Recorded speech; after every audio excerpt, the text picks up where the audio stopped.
오늘 하나 주신 말씀 레위기 17장 3절에서 7절까지 말씀, 레위기 17장 3절에서 7절까지 말씀, 성경으로 보실 분들은 구약성경 172쪽의 말씀입니다. 제가 봉독합니다.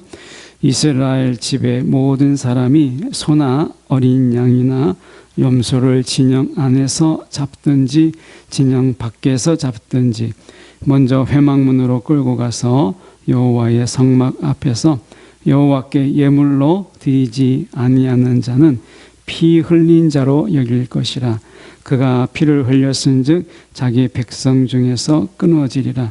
그런즉 이스라엘 자손이 들에서 잡던 그들의 제물을 회막문 여호와께로 끌고 가서 제사장에게 주어 화목제로 여호와께 드려야 할 것이요, 제사장은 그 피를 회막문 여호와의 제단에 뿌리고 그 기름을 불살라 여호와께 향기로운 냄새가 되게 할 것이라. 그들은 전에 음란하게 섬기던 순염소에게 다시 제사하지 말 것이니라. 이는 그들이 대대로 지킬 영원한 규례니라. 아멘.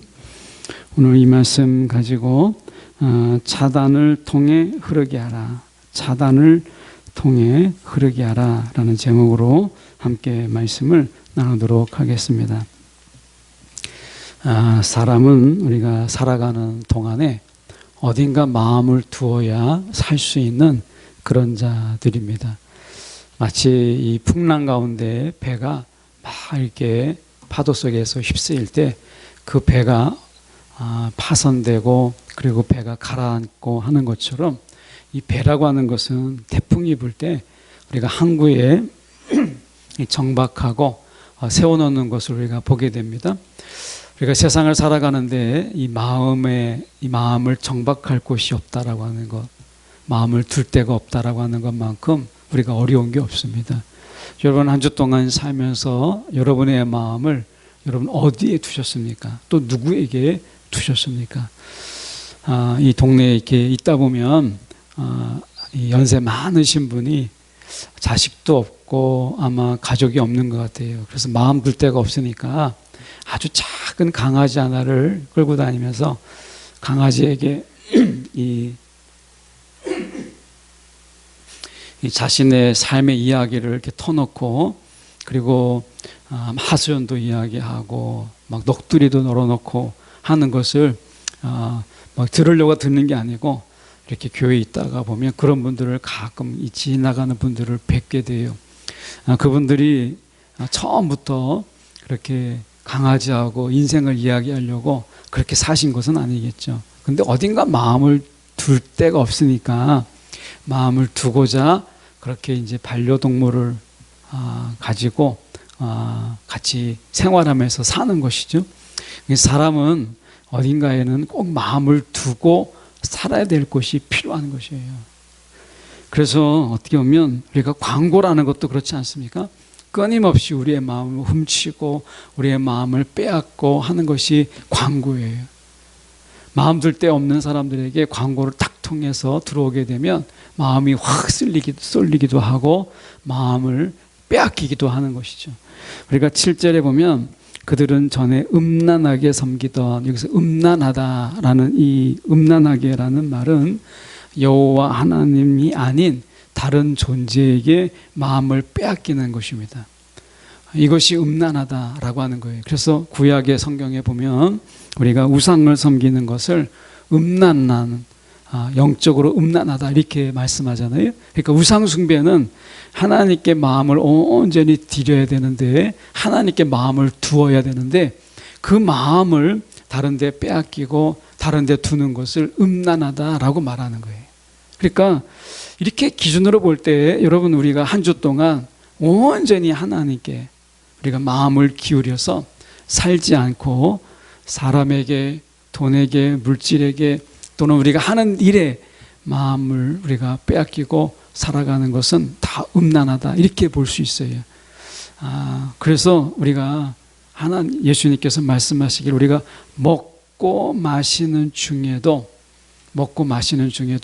우리가 하나님을 기억하고 하나님께 영광을 돌리라 이렇게 말씀하시잖아요. 예수님께서 우리가 성찬의 경우를 보면 아주 새로운 걸 하신 게 아니라 빵과 포도주, 늘 그들이 먹는 빵과 포도주를 통해서 나를 기념하라 이렇게 말씀하셨어요. 그러니까 우리가 먹고 마시는 중에도 주님을 기억하고 주님을 우리가 바라보라 이렇게 말씀하신 거죠. 그래서 우리의 삶 속에서 그게 무엇을 하든지 간에 항상 우리가 하나님께 영광을 돌리는 이런 삶을 말씀하셨어요. 오늘도 우리가 말씀 속에서 보면 우리가 이렇게 말씀해요. 6절의 말씀에 보면 제사장은 그 피를 회막문 여호와의 제단에 뿌리고 그 기름을 불살라 여호와께 향기로운 냄새가 되게 할 것이라 이렇게 되어 있지 않습니까?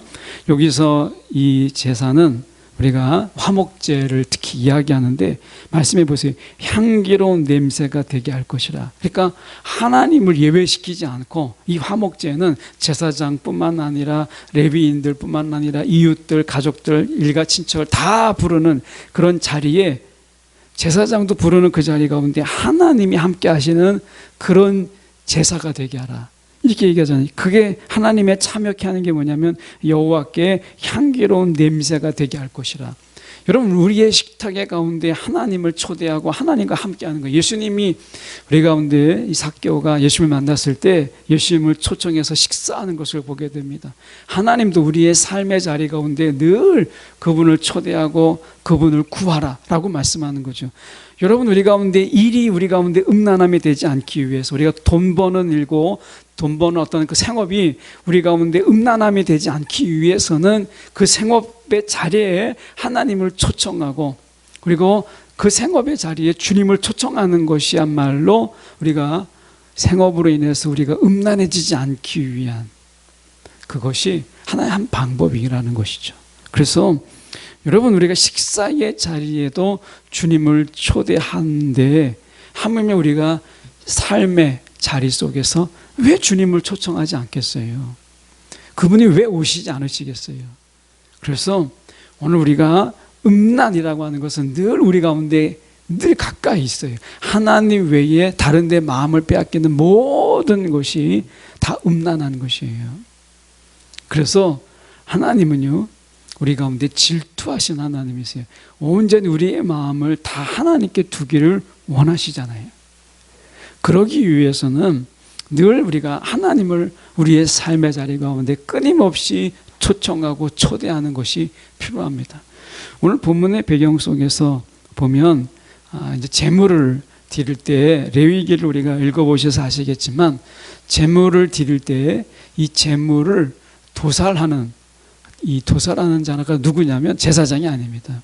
제물을 죽이는 이 이제 소나 양이나 염소를 제물로 드릴 때 이 제물을 도살하는 자가 누구냐면 제사장이 아니고 제물을 바치는 자였어요.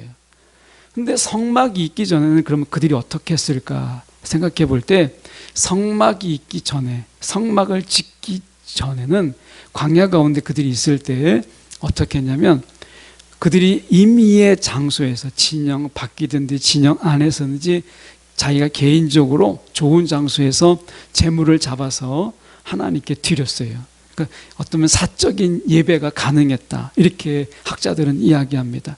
그래서 그때 진영 밖에서나 진영 안에서 자기가 임의대로 그렇게 제물을 잡았어요. 근데 문제가 생기기 시작했어요. 그게 뭐냐면 광야에 사실 인간이 사는 동안에 사는 곳에 여러분 신이 없는 데가 있을까요?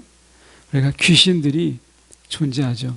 그래서 보면 여기에도 본문에 말씀에 나와요. 말씀에 보면 7절에 이런 말씀이 있죠. 그들은 전에 음란하게 섬기던 순염소에게 다시 제사하지 말 것이니라. 그러니까 다시 제사하지 말다는 이야기는 제사한 적이 있었다라는 이야기잖아요. 이게 무슨 말이냐면 이 광야에 이제 출애굽을 하고 나서 보니까 광야로 나왔잖아요. 근데 광야에는 그들의 이제 전통에 의하면 귀신들이 있었는데 이 귀신들은요 이 염소의 형상을 가졌어요.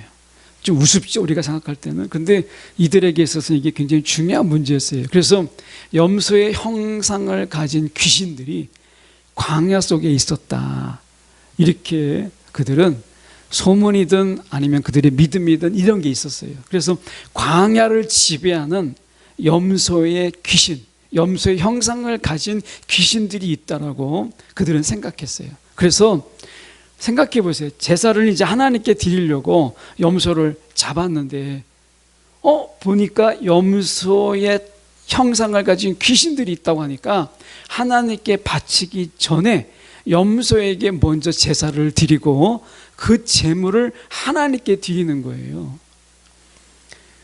제가 이해를 돕기 위해서 여러분 들어서 너무 잘 아는 이야기지만 조금 간략하게 이야기하면 이해를 돕기 위해서 제가 이제 강도를 만나서 이제 피를 너무 많이 흘려서 기력을 회복하는데 굉장한 시간이 들어갔거든요. 그럴 때 이제 5분도 서 있지 못하고 막 쓰러지고 이렇게 하니까 한 권사님이, 제가 다니던 교회의 권사님이십니다. 권사님이 이 대침을 잘 놓는다고 하는 집에 저를 소개를 했어요.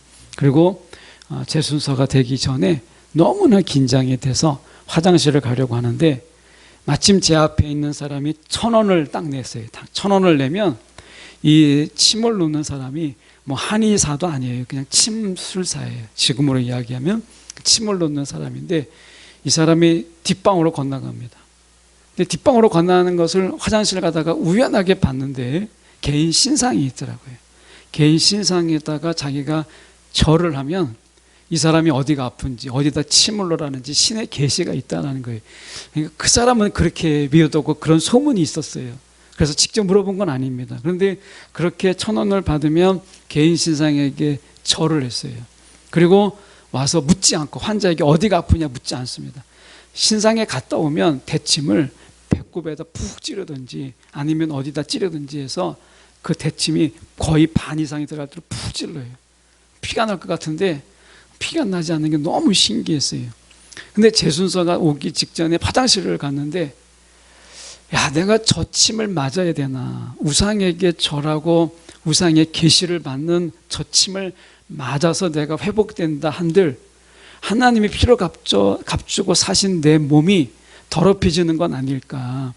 왜냐하면 그때 제가 대학 때 예수를 만난 이후에 바로 강도를 만났거든요. 근데 제 그때 청년의 신앙으로 생각할 때 저 침이 내 속에 들어오는 것은 하나님이 기뻐하시는 게 아니다, 내 몸을 더럽히는 거다라는 생각이 들어서 제 순서가 됐는데 그냥 다짜고짜 나왔어요. 그 침술사가 부르면서 하는데도 이제 대답도 안 하고 바로 나온 거죠. 그래서 제가 회복이 늦어졌는지는 모르겠어요. 그런데 적어도 그때 제 신앙으로는 우상에게 절하고 그리고 우상에게 그가 드렸던 그 더러운 손, 어떻게 보면 우상 숭배했던 그 손으로 내 몸에 치료의 손을 댄다라는 것이 싫었어요. 그래서 나왔거든요. 마찬가지 이게 뭐와 같은 것이냐면 우리가 하나님께 예배하기 전에 그 예물을 가지고 우리가 돈을 숭배하고 돈을 우상으로 했던 그 돈을 하나님께 드리는 것과 흡사 비슷하지 않아요? 여러분, 우리가 하나님께 예배를 드릴 때 우리가 돈을 숭배하고 돈을 경배했던 그 사람이 그 경배했던 돈을 가지고 하나님께 드릴 때 하나님이 기뻐하시겠습니까? 기뻐하지 않으시죠.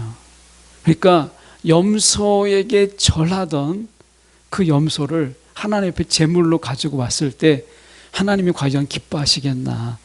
사람은 속일 수 있지만 우리가 하나님은 속일 수 없잖아요. 하나님 앞에 온전한 경배함으로 그가 드리지 않았던 제물을 하나님께 드리는 것은 하나님이 기뻐하지 않으시죠. 그래서 두 가지 이유로, 하나는 우리가 광야에서 이 염소를 숭배하는 것을 하나님께서 차단하기 위해서, 그리고 다른 하나는 그들에게 있어서 하나님 앞에 예배를 온전히 회복하기 위해서 이제 하나님이 말씀하신 거예요.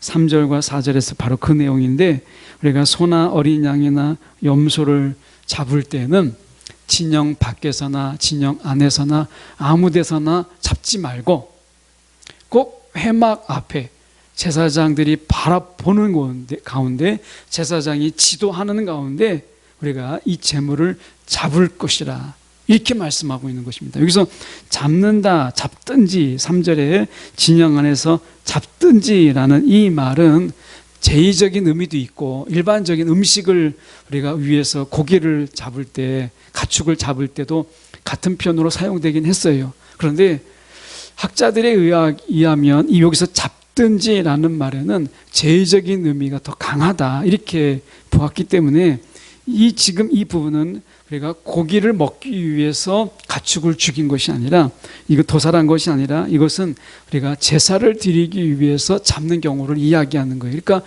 제사를 드리기 위해서 잡을 때는 우리가 회막 앞에서 제사장이 바라보는 가운데 그리고 제사장의 지도 가운데 그것을 잡으라고 말씀하신 것이죠. 우리가 참고적으로 말씀을 드리면 우리가 하나님 앞에 드리려고 이제 제물을 잡았어요. 그런데 하나님께 드리려고 준비했는데 보니까 하나님께 드리긴 너무 아까워요. 그래서 집에 가서 우리가 육질도 좋고 탐스러우니까 집에 가서 먹어야 되겠다고 해서 다시 가져가게 되면 이것은 동물을 죽인 정도가 아니라 마치 이 피를 흘리는 것이 사람을 죽인 것, 사람을 죽인 살인과 같은 것으로 취급되어서 그들 어떻게 했냐면 우리가 자기 백성 중에서 끊어지리라 이렇게 말씀하셨어요. 그러니까 하나님 앞에 예배를 드리기 위해서 제물을 준비하고 그것을 잡았는데 제사장이 보는 앞에서 잡았는데 잡고 보니까 막 살이 튼실튼실한 거예요. 야, 우리 애들이 먹지도 못했는데 싶어서 그냥 그 제물을 드리지 않고 가져가는 것은 살인하는 것과 똑같다. 가축을 잡은 게 아니라 살인한 것이다라고 해서 그 진영 가운데서 우리가 끊어진다는 것이죠. 여러분, 우리가 아나니아 삽비라가 바로 그런 경우잖아요. 하나님 앞에 땅을 팔아서 온전히 드리려고 그들이 정말 하나님의 감동 속에서 준비했는데 땅을 팔고 보니까 제가 추측하건대 땅을 팔고 보니까 땅값이 너무나 올라가지고 많이 받은 거예요. 그래가지고 야, 이 돈 아깝다. 그냥 한 절반 정도나 어느 정도 뛰면 내가 원래 드리려고 생각했던 그 돈하고 비슷하니까 내가 이것을 전부 팔았다고 이야기하자 해서 속였잖아요. 그래서 아나니아 삽비라가 죽었어요. 여러분, 우리가 생각할 때 여기서 끊어지리라고 말씀하시잖아요. 하나님께 혹시 드리려고 구별하여 놔뒀던 것 어느 순간 생각해 보니까 내가 너무 많이 드린 것 같고 너무 많이 떼어놓은 것 같아요. 그래서 그것에서 내가 일부를 빼어가지고 나머지를 하나님께 드리려고 할 때에 여러분, 그럴 때 정말 우리가 주의하셔야 돼요. 하나님은 그런 예물을 아세요. 인색함으로 드리는 것을 아십니다. 그래서 여러분, 하나님께 내가 드리려고 구별하였던 것은 그냥 하나님께 드리세요. 아까운 마음이 들려고 할 때 그 유혹과 싸우세요. 여기서 말씀하시잖아요. 하나님께 제물로 드리려고 잡았는데 그것을 하나님께 드리지 않고 가져가는 것은요, 사람을 죽이는 것과 같은 살인죄로 적용했어요. 여러분, 우리가 하나님 앞에 우리가 하나님이 성령 안에서 감동으로 우리 가운데 하나님께 내가 드려야 되겠다, 구별해야 되겠다 하는 것은 여러분, 하나님께 드리세요. 그러면 하나님이 채우시는데 드리려고 했다가 내가 일부를 떼거나 드리려고 하는 것을 우리가 다시 드리지 않으면 여러분, 그 속에서 우리 가운데 받아야 될 이 복도 받지 못하는 그런 여러분, 오히려 더 궁핍해지게 돼요. 그래서 하나님 말씀하시잖아요. 하나님께 드리려고 했던, 구별했던 것은 하나님께 드리라는 거예요. 오늘 말씀 속에서 보시면 우리가 지금 5절에 보면 이렇게 말씀합니다. 그런즉 이스라엘 자손이 들에서 잡던 그들의 제물을 회막문 여호와께로 끌고 가서 제사장에게 주어 화목제로 여호와께 드려야 할 것이요라고 말씀하잖아요. 그러니까 하나님 앞에 우리가 아무 데서나 잡을 게 아니라 회막 앞에서 이 제물을 잡으라 이렇게 말씀합니다. 여러분, 예배는요, 이 말씀이 뭐겠어요? 지금 말씀해 보면 우리가 제사장에게 주 화목제로 여호와께 드려야 할 것이라 라고 얘기합니다. 아무 데서나 내가 임의대로 잡지 말고 이제 하나님이 정하신 곳에서 잡으라 이렇게 말씀하죠. 예배는요, 나 중심이 아니에요. 예배는 철저하게 하나님 중심의 예배가 돼야 돼요. 하나님 중심의 예배, 뭐 내가 좋은 예배, 나를 즐겁게 하는 예배, 뭐 내가 좋아하는 예배, 이런 것을 찾아다니는 것이 예배가 아니라 예배는 철저하게 하나님 중심의 예배가 돼야 돼요. 내가 중심이 아니에요. 나를 즐겁게 하고 나에게 유익하게 하고 내가 흥이 나는 예배. 그래서 다른 거는 몰라도 막 내가 좋은 예배, 이런 것이 아니라 우리가 하나님 중심의 예배가 돼야 된다라고 하는 거죠. 찬양의 중심도 하나님이에요. 우리가 찬양의 중심이 내가 돼서 막 나를 흥분되게 하고 막 나를 막 설레게 하고 나에게 막 내가 주는 어떻게 보면 내가 좋은 리듬 막 이런 것에 찬양에 도취되어서 내가 하나님을 찬양하는 건지 나를 기쁘게 하는 건지, 찬양을 마치 유행가 가사처럼 유행가처럼 나를 기쁘게 하기 위해서 부르는 게 아니라는 거예요. 예배는 오늘 말씀하잖아요. 내가 중심이 아니라는 거예요. 예배는 하나님 중심이라는 거예요. 이 중심의 바뀜, 중심의 전환, 이게 예배예요. 그래서 하나님이 말씀하시는 거예요. 내가 임의대로 내가 원하는 곳에서 잡는 것은 나 중심의 예배죠. 그런데 하나님이 그것을 다 막으셨어요. 차단하셨어요. 다 막으셨어요. 막으시고 하나님께서 정한 곳에서 예배할지라, 하나님 중심의 예배를 드리라, 이렇게 말씀하신 거죠. 여러분, 우리가 예배 자리에 나올 때 여러분, 우리가 이 생각을 하나님께서 차단하세요. 제가 이 선교사님 아들이 이제 휴가를 나왔다가 복귀하는데, 그럴 때 제가 그 부대 앞까지 데려다 준 적이 있습니다. 데려다 줬더니 어떤 일이 있었냐면, 그 아이가 들어갈 때 이 위병소 앞에 이 카메라를, 핸드폰을 딱 대는 데가 있더라고요. 그거다 대면은 이제 이 카메라의 기능이 딱 정지돼요. 그래서 그 부대 안에서는 이 촬영을 할 수 없게 정지 기능이 있더라고요. 차단하는 거예요, 이 영상을. 그래서 부대에서 핸드폰을 주고 수고할 때 음성만 되고 사진을 못 찍게 그렇게 해놨더라고요. 그래서 그걸 딱 되면 어플을 이제 미리 깔아놓다가 거기다 딱 되면 그 어플이 작동을 해서 이제 사진 기능이 딱 정지되는 거예요. 다시 나올 때 그걸 풀고 나오는 거예요. 들어갈 때는 다 줄 서가지고 뭐 하는가 했더니 그거 하고 있더라고요. 다 그거 하고 들어가는 거예요. 그러면 사진 촬영 기능이 차단돼요. 하나님께서 이 예배 속에서 어떤 것을 말씀하시죠? 우리의 마음이 쪼개지는 것을 차단하시는 거예요, 예배 속에서.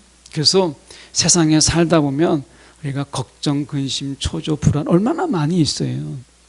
그래서 우리가 세상에서 그런 생각했던 근심들을 이 자리에 가지고 나오면 말씀을 들어도 들리지 않고, 하나님이 아무리 우리 가운데 답을 주셔도 그게 들리지 않는 거죠. 그래서 하나님은 이 속에서요, 차단 기능을 가지게 하셨어요. 차단 기능. 여러분의 생각, 근심을 차단하게 하시고 여러분의 마음이 쪼개지고 나누어지는 것을 차단하세요.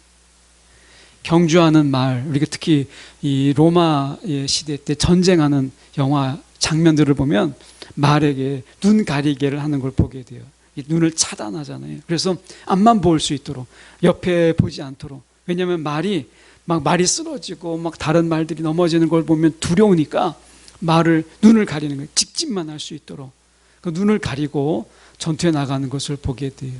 하나님이 이 예배의 자리에 오게 되면요, 성령으로 말미암아 우리 가운데 차단하세요. 생각을 차단하고, 때로는 우리 걱정을 차단하고, 우리가 불안한 것을 차단하세요.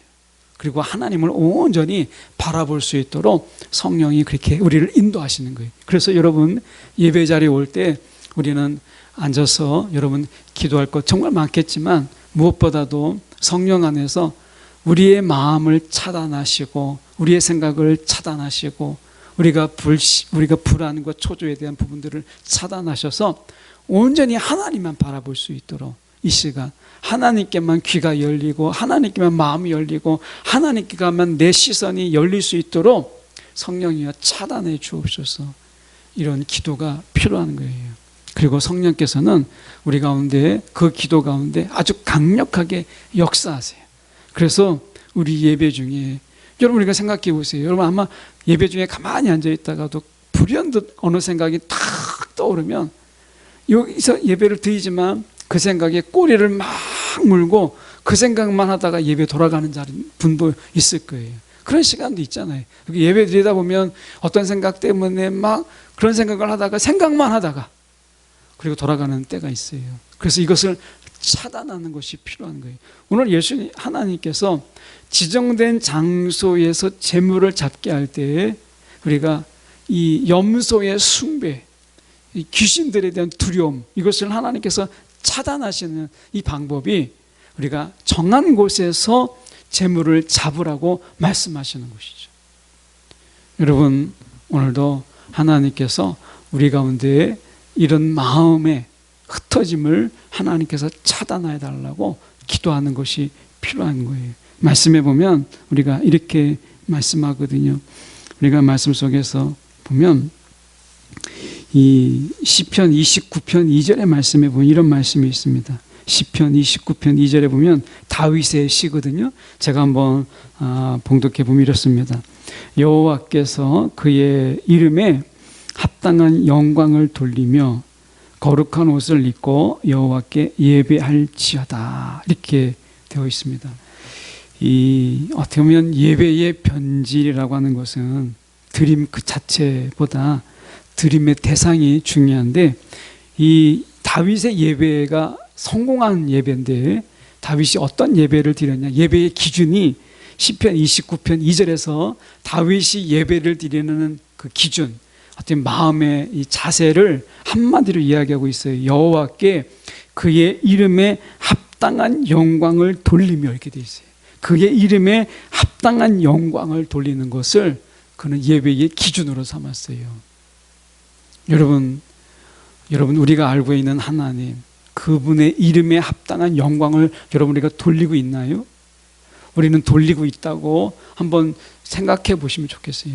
다윗은요 이것에 대해서 이렇게 얘기했어요. 여호와께 그의 이름에 합당한 영광을 돌리며 거룩한 옷을 입고 여호와께 예배할지어다. 다윗의 예배는 이런 예배를 드렸어요. 우리가 주님의 이름, 우리가 하나님의 이름에 합당한 영광을 돌리고 있나? 아마 저부터도 그렇게 우리가 합당한 영광, 그 영광을 드리고 있지 못하는, 어쩌면 우리가 하나님 앞에서 정말 부끄러운 영광을 우리가 올려드리고 있는 것은 아닌가 하는 생각을 해보게 돼요. 다윗은 이 예배의 기준 속에서 그가 그의 이름에 합당한 영광을 올려드리는 것, 이것을 예배의 기준으로 삼았어요. 우리가 예배에 나올 때 오늘 내가 이 예배를 통해서 주님의 이름에 걸맞는, 주님의 이름에 합당한 내가 영광을 내가 그분께 올려드려야 되겠다. 이게 예배에 임하는 다윗의 마음이었다는 거예요. 다윗의 마음. 오늘 우리가 이런 마음으로 예배할 수 있다면 하나님이 얼마나 기뻐하실까, 이런 생각을 해보게 돼요. 내가 알고 있는 그 하나님 얼마나 우리 가운데 큰 사랑을 베푸시고, 저의 개인적으로 볼 때는 생명의 위기 속에서 정말 여러 번 구해 주셨던 그 하나님, 지금까지 제가 있었던 것은 정말 제가 진작에 죽어야 될 존재인데 하나님이 지금까지 살려주신 그 하나님의 그 이름, 그 이름을 우리가 합당한 예배라고 했을 때, 제가 죽어도 몇 번 죽어야 될 사람인데 이 자리까지 왔다라는 것, 정말 생명의 은인인데, 사람에게도 생명의 은인이 있을 때 우리가 그들에게 선물도 하고 우리가 때로 연락도 하는데, 하나님이 몇 번씩이나 살려주셨을 뿐만 아니라 하나님의 자녀 삼아주신 이 하나님의 은혜가 있는데, 여러분 합당한 영광을 여러분 과연 우리가 드리고 있습니까?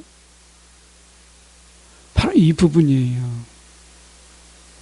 그래서 어떻게 보면 우리가 우리의 예배가 하나님 앞에 정말 합당하게 올려야 될 영광조차도 제대로 드리지 못하고 있는 예배라면 우리 예배를 좀 바꿔야 되겠죠. 그래서 말씀에 우리가 보면 우리가 이런 말씀이 있습니다. 이사야 57장 13절에 제가 세 번역으로 제가 봉독하면 이런 게 있습니다.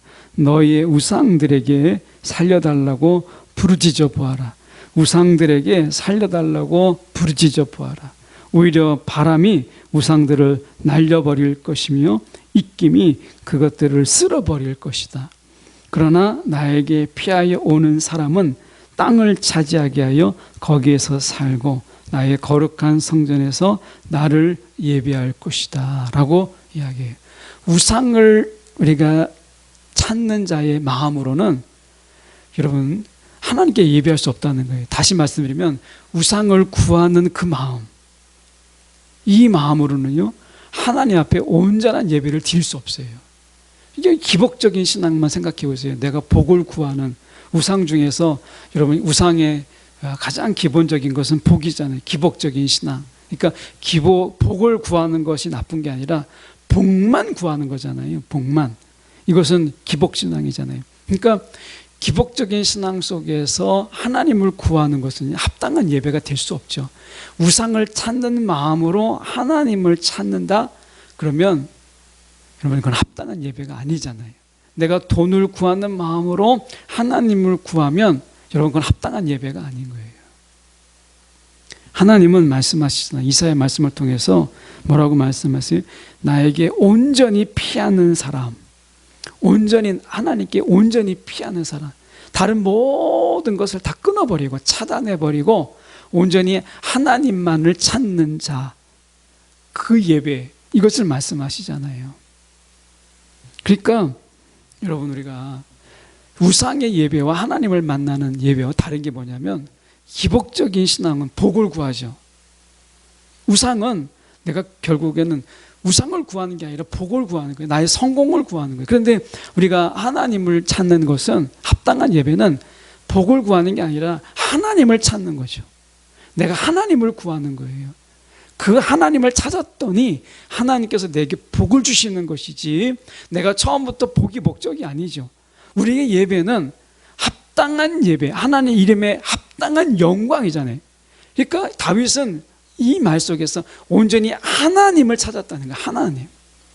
그랬더니 하나님이 그에게 복을 주셨다는 거죠. 복은 하나님 안에서 따라오는 거지 복이 우리의 이 예배의 대상이 아니라는 거예요. 우상은 예배의 대상이 결국엔 궁극적으로 복이에요. 근데 우리는 하나님이에요. 하나님. 제가 예수 만났을 때 충격적인 찬양이 우리가 주 예수보다 귀한 것은 없네, 그 찬양이었는데 저는 맨 마지막 구절에 주 예수보다 귀한 것은 없네, 나의 행복보다 주님이 더 귀하다는 것이 제 대학 때 예수를 만날 때 너무 충격이었어요. 세상의 명예나 세상의 성공은 이해가 됐어요. 그런데 내 성공, 내 행복보다도 주님이 더 귀하다라는 말이 그때는 너무 놀라웠어요. 여러분 어떠세요? 우리가 세상에 행복이 우리의 추구하는 거잖아요. 행복하게 살기를 원하는 것이잖아요.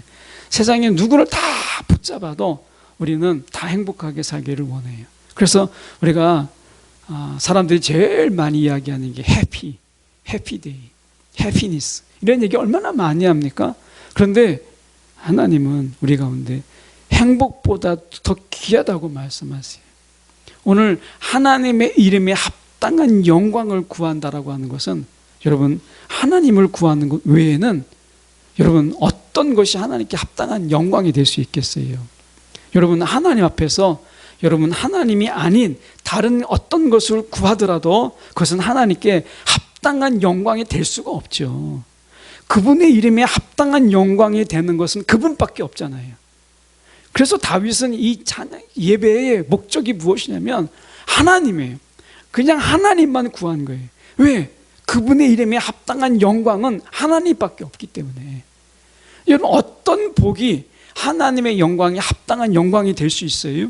어떠한 성공이 여러분 어떤 부귀 영화가 하나님의 이름에 합당한 영광이 비교될 수 있는 게 이 세상에 있나요? 다 썩어져서 없어질 것들이잖아요. 그런데 하나님의 이름에 합당한 영광은 오직 하나님밖에 없어요. 그래서 이사야는 이 말씀하고 있는 거예요. 우상들에게 살려달라고 하는 그 마음 가지고 하나님을 찾는다. 여러분, 그것은 합당한 영광이 아니죠. 어떻게 하나님을 우상과 비교할 수 있겠어요? 그래서 말씀하는 게, 나에게 피하여 오는 사람은 땅을 차지하고 거기서 산다는 거예요. 여러분, 오늘 우리 예배가 여러분 하나님께 합당한 영광, 여러분 그것을 드리는 예배, 다윗이 드렸던 예배, 이 예배가 우리 가운데 회복되었으면 좋겠다라고 하는 거예요. 그래서 6절로 다시 가서 저희가 보시면 제사장은 그 피를 회막문 여호와의 제단에 뿌리고, 이렇게 돼 있어요. 이것은 제물을 받으셨다는 거잖아요. 그러니까 우리가 드리는 제물을 받으셨다라고 하는 것은 하나님이 우리 가운데 은혜를 흘려주신다라는 거예요. 우리 가운데 은혜를 흘려보내셨다라는 이야기죠. 그리고 향기로운 냄새, 이 향기롭다라고 하는 말은요, 언어적으로 기쁨이 흐르는 예배, 그러니까 기뻐하시는 향기예요. 여기서 향기로운 냄새 이렇게 되어 있는데, 사실은 우리가 기뻐하시는 향기라는 뜻을 가지고 있어요. 그러니까 이 예배 중에서 하나님께서 우리 가운데 은혜를 흘려보내시고 우리 가운데 기쁨을 흐르게 하시는 거예요. 여러분, 하나님의 기쁨이 우리의 심령에 꿰뚫고 들어와서 우리의 심령에 흐르게 된다면, 세상이 우울하고 여러분 세상이 짜증나고 세상이 실망스러운 곳에서도 하나님의 기쁨이 우리 가운데, 삶 가운데 흐를 수 있다면 여러분, 우리의 삶은 분명히 달라지지 않겠어요? 그래서 6절에 이런 제사를 하나님께 드리라는 거예요. 하나님 앞에 우리가 연락받으시는 예배, 은혜로운 예배. 여러분, 은혜로운 예배가 뭐겠어요? 우리가 감히 드리는 이 제사를 하나님께서 연락하시는 게 이 은혜죠. 우리가 하나님 앞에 제사 드릴 수 없는 그런 존재임에도 불구하고 하나님께서 우리가 드리는 제사를 통해서 하나님이 받으세요. 이게 은혜예요. 은혜가 흐르는 예배, 향기로운 냄새, 하나님이 기뻐하시는 향기가 나는 예배. 그래서 하나님의 기쁨이 우리 가운데 흐르는 예배, 이 예배를 하나님께서 기뻐하시는 예배라고 이야기하는 거예요. 오늘 예배 중에 두 가지를 이야기해요. 하나는 은혜가 있어야 된다라고 하는 것이고요, 하나는 기쁨이 있는 예배. 이건 다 하나님에게서 오는 것이에요. 우리가 하나님의 이름에 합당한 영광을 돌릴 때 우리 가운데 채워주시는 하나님의 은혜와 기쁨이에요. 우리가 예배를 드릴 때 어느 순간부터 우리가 예배 중에 내 기쁨도 잃어버렸어요, 예배 중에 내 은혜도 잊어버렸어요 하는 분들이 있어요. 근데 가만히 생각해 보니까 우리가 드리는 예배 중에 다윗의 예배하고는 뭐가 틀릴까? 다윗은 막 언약궤가 들어왔을 때 막 바지춤이 내려간지도 모르고 막 춤추고 노래했잖아요. 사실은 다윗은 진정한 예배자였어요. 그러면 다윗은 막 그렇게 기뻐하고 막 춤추고 했는데, 우리 속에서 그 감격도 그 은혜도 없이 우리는 밋밋한 예배를 드리는 이유가 무엇일까 생각해 보니까, 오늘 바로 다윗의 예배 속에서 그 답이 있잖아요. 하나님의 이름에 합당한 영광을 그가 드리는 예배를 추구했어요. 오늘 우리가 하나님의 이름에 합당한 영광, 여러분 이 예배 중에 나와서 무엇을 구하세요? 아니, 무엇에 마음을 지금 주고 계세요? 나는 성공의 마음을 두고, 내가 돈에 마음을 두고, 내가 자녀에게 마음을 두고 하나님께 예배할 때, 여러분 그 어느 것도 하나님의 이름에 합당한 영광은 어울리지 않잖아요. 하나님의 이름에 정말 합당한 영광은 오직 하나님뿐이거든요. 여러분, 하나님을 구하는 예배 될 때 다른 모든 것을 차단하고 오직 하나님께만, 하나님을 구하는 예배가 될 때 하나님 우리 가운데 은혜를 흘려보내시고 우리 가운데 기쁨을 흘려보내시겠다고 약속하신 거예요. 저와 여러분이 이런 예배, 다윗이 드렸던 이 예배를 회복하는, 그래서 예배 중에 우리가 은혜를 경험하고 예배 중에 기쁨을 경험하는 그런 예배, 그런 예배로 우리가 빨리 회복됐으면 좋겠다. 아니면 그렇게 지금 드리고 있다면 더 깊이, 더 큰 은혜와 더 큰 기쁨으로 우리가 예배하는 자가 되면 좋겠다. 이런 말씀을 드려요. 여러분, 오늘 주님께서 우리 가운데 말씀하시는 이 예배를 우리가 기억할 필요가 있어요. 그래서 저와 여러분이 오늘 하나님 앞에서 이런 합당한 예배, 합당한 영광을 올려드리는 귀한 예배로 우리를 부르셨다라고 하는 것을 기억하세요. 예. 나는 틀렸어. 이런 게 없어요. 지금 레위기를 통해서 우리는 이런 예배로 우리를 저와 여러분을 부르고 계시다라고 하는 것을 기억하는 저와 여러분 되기를 간절히 소망합니다. 기도하겠습니다.